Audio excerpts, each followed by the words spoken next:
नमस्कार दोस्तों, मधुर कथाएं चैनल पर एक बार फिर से आपका हार्दिक अभिनंदन है। तो आज की मेरी कहानी का शीर्षक है एक गृहिणी का दर्द। तो चलिए शुरू करते हैं आज की अपनी ये कहानी। एक गृहिणी वह रोजाना की तरह आज फिर ईश्वर का नाम लेकर उठी थी। किचन में आई और चूल्हे पर चाय का पानी चढ़ाया, फिर बच्चों को नींद से जगाया ताकि वे स्कूल के लिए तैयार हो सके।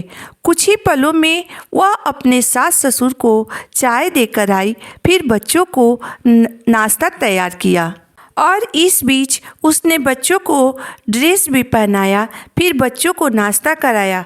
पति के लिए दोपहर का टिफ़िन बनाना भी ज़रूरी था। इसी बीच स्कूल का रिक्शा आ गया और वह बच्चों को रिक्शा तक छोड़ने चली गई। वापस आकर उसने अपने पति का टिफ़िन बनाया और फिर मेज से जूठे बर्तन इकट्ठा किया। इसी बीच पतिदेव की आवाज़ आई कि मेरे कपड़े निकाल दो। उनको ऑफिस जाने के लिए कपड़े निकाल कर दिए। अभी पति के लिए उनकी पसंद का नाश्ता तैयार करके टेबल पर लगाया ही था कि छोटी ननद आई और यह कहकर गई कि भाभी आज मुझे भी कॉलेज जल्दी जाना है, मेरा भी नाश्ता लगा दीजिए।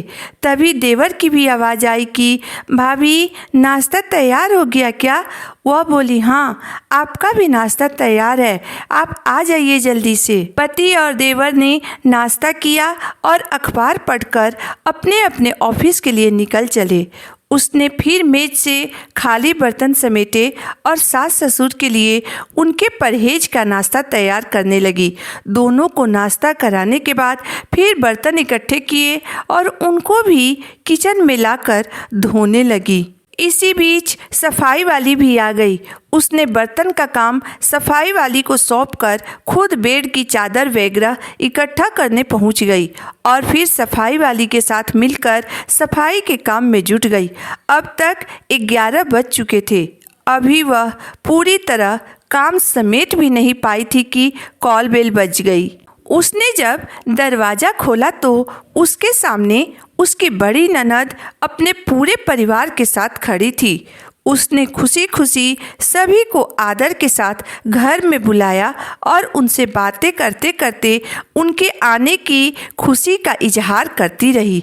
ननद की फरमाइश के मुताबिक नाश्ता तैयार करने के बाद अभी वह ननद के पास बैठी ही थी कि तभी सास की आवाज़ आई कि बहू खाने का क्या प्रोग्राम है?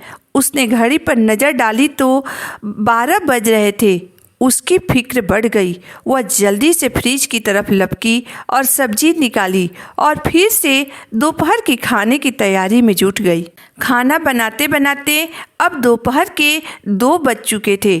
बच्चे स्कूल से आने ही वाले थे। तभी बच्चे भी आ गए। उसने जल्दी जल्दी बच्चों की ड्रेस उतारी और उनका मुंह हाथ धुलवाकर उनको खाना खिलाया। इसी बीच छोटी ननद भी कॉलेज से आ गई और देवर भी ऑफिस से आ चुके थे। उसने सभी के लिए मेज पर खाना लगाया और खुद रोटी बनाने में लग गई। खाना खाकर सब लोग फ्री हुए तो उसने मेज से फिर बर्तन जमा करने शुरू कर दिए। इस वक्त दोपहर के 3 बज रहे थे। अब उसको खुद भी भूख का एहसास होने लगा था। उसने हॉटपॉट देखा तो उसमें एक भी रोटी नहीं बची थी। उसने फिर से किचन की ओर रुख किया। तभी उसके पतिदेव भी घर में दाखिल होते हुए बोले कि आज आने में देर हो गई, बहुत भूख लगी है, जल्दी से खाना लगा दो। उसने जल्दी जल्दी पति के लिए भी खाना बनाया और मेज पर लगाकर पति को किचन से गरम गरम रोटी बना कर देने लगी। अब तक शाम के 4 बज चुके थे। अभी वह खाना खिला ही रही थी कि तभी पतिदेव ने कहा कि आ जाओ, तुम भी कुछ खा लो। उसने हैरत से अपने पति की तरफ देखा तो उसे ख्याल आया कि आज मैंने सुबह से कुछ खाया ही नहीं है। इस ख्याल के आते ही वह पति के साथ खाना खाने बैठ गई। अभी वह पहला निवाला ही मुंह में डाली थी कि उसके आंखों से आंसू निकल आए। उसके पति ने जब उसके आंसू देखे तो हैरान होकर पूछा कि तुम रो क्यों रही हो?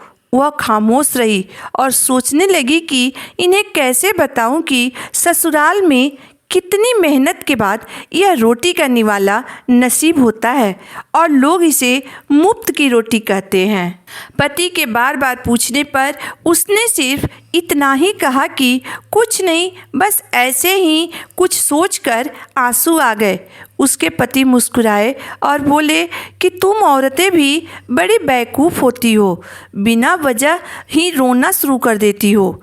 यह सुनकर वह अपने होठों पर एक बनावटी मुस्कुराहट के साथ फिर खाना खाने में जुट गई। दोस्तों, हमारे समाज में सभी लोग यही कहते हैं कि बहू घर में बैठे बैठे मुफ्त की रोटी तोड़ती है, उसे घर में काम ही क्या है, केवल आराम फरमाती है। परंतु दोस्तों, यह बात बिल्कुल गलत है। एक घर की गृहिणी के ऊपर पूरे घर की जिम्मेदारी होती है। अगर एक दिन भी किसी कारणवश उसकी तबीयत खराब हो जाती है तो पूरा घर बिखर जाता है। दोस्तों, एक गृहिणी की जिम्मेदारी निभाना बहुत ही मुश्किल होता है। इस कहानी को लेकर आपकी राय क्या है, आप मुझे ज़रूर बताइएगा। अगर आपको मेरी कहानी अंत तक पढ़ने और सुनने के बाद पसंद आई हो तो मेरे वीडियो को लाइक कर दीजिएगा, चैनल को सब्सक्राइब कर दीजिएगा। तो फिर मिलते हैं एक नई वीडियो, एक नई कहानी के साथ। तब तक के लिए धन्यवाद।